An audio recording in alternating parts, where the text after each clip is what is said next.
there's this temptation that we all experience to not fail. We are tempted to not fail. We are told if you don't go and get out of your shell or get out of your bubble or your world, you won't be hurt. You won't lose money. You won't be embarrassed. You won't fail. And yet, just as Satan tends to do in our lives, he makes these completely false promises. Because I don't know a single person who's lived within that fear who hasn't still been hurt, who hasn't still lost money somehow or other. I figure if you're going to be hurt anyway, if you're going to be embarrassed anyway, or lose money anyway, or whatever the situation may be, at least do so with a little bit of gusto. Come on, get out there and get some oomph. Go make a fool of yourself. Get up on stage and sing a song at karaoke and be willing to mess up. I had a blog a couple years ago, a weight loss blog called Watch Beth Lose It. And I tried to lose weight. I had reached 297 pounds and I couldn't bear the idea of being heavy like that for the rest of my life. I'd watched family members be heavy, and I wasn't going to be that. But I had no idea how to succeed. So I started this blog because I knew that accountability would be important. I knew very well that I could fail. But I also knew that if I didn't try, I'd never succeed. Everybody fails at stuff. That's what learning is.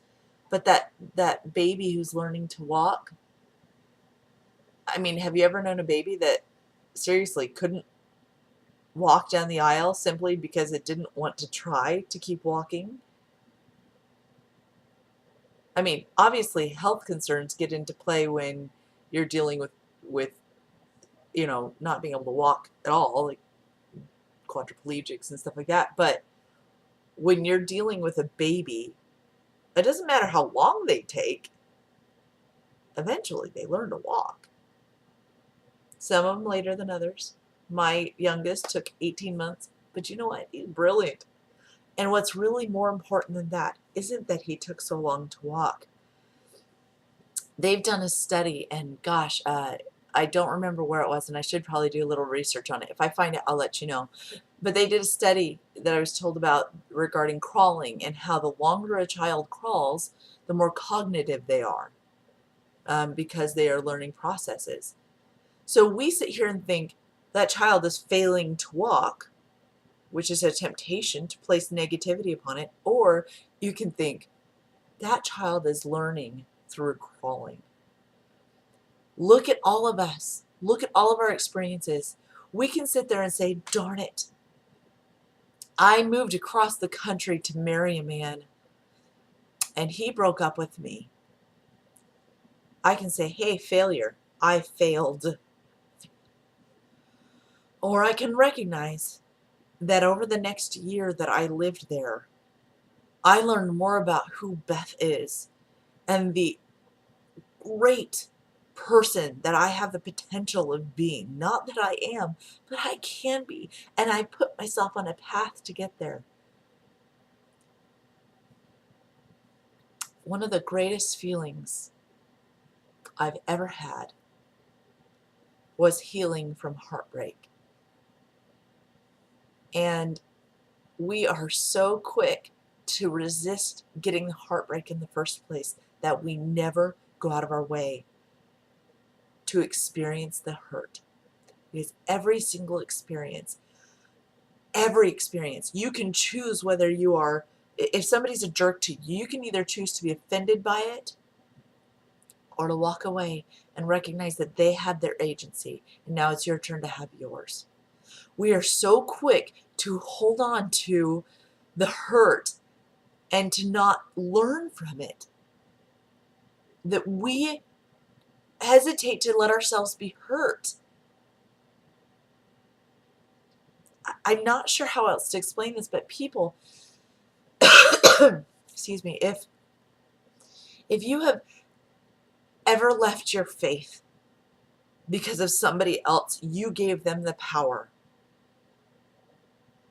and you let yourself lose that power because you were so scared of the potential of being hurt again, or of simply confronting the situation, that you let somebody else take control over your life long enough to hurt you even more. Stop. Oh gosh, I'm not saying this right. There's two aspects of this.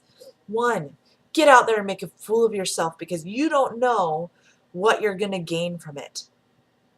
You don't know that even though your goal was to lose weight, that even though you didn't lose the weight, you still learned great things about yourself. Or you moved across country to get married. You put yourself out there to have a potential good future. And what you got instead was an education about who you are, which made you even a better potential spouse later.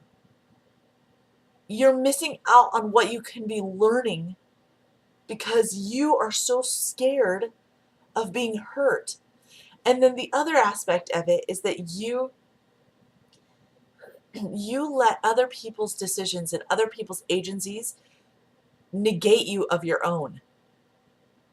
Guys, people are going to be stupid. They make mistakes. That's what we're all doing. We're all making mistakes so we can learn from them. Don't you ever let somebody else have control over you. Because when you choose to do something that hurts you in the long run because somebody else did something that hurt you, well, look, you just got doubly hurt rather than moving forward and learning to walk. So I guess what I'm saying is go out there, get your heart broken, and learn from it. Okay, this is it, and this is the conclusion of this, okay? Making a mistake, making a decision where the potential is that you can make a mistake is good. We want to do that. Now go into it knowing that whatever hurt you get from this, whatever loss you have from this, is a learning experience and something for your good. Then you can't ever actually really be hurt because you're recognizing the good in everything.